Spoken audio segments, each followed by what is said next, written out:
Good evening. Welcome to my vlog. I just came from my training. My duty today is only 12 hours. But I need to review for the exam on Saturday.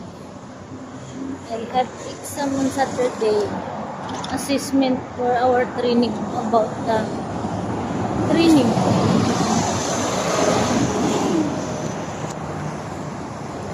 The street is Hampton Street. World Trade Center is in my left side.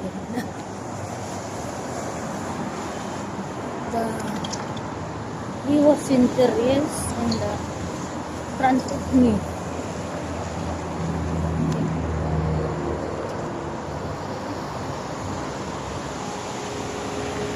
Tomorrow, I have rest day tomorrow, but I need to review, study for my exam. And I'm going to the church tomorrow evening. Tomorrow night. See.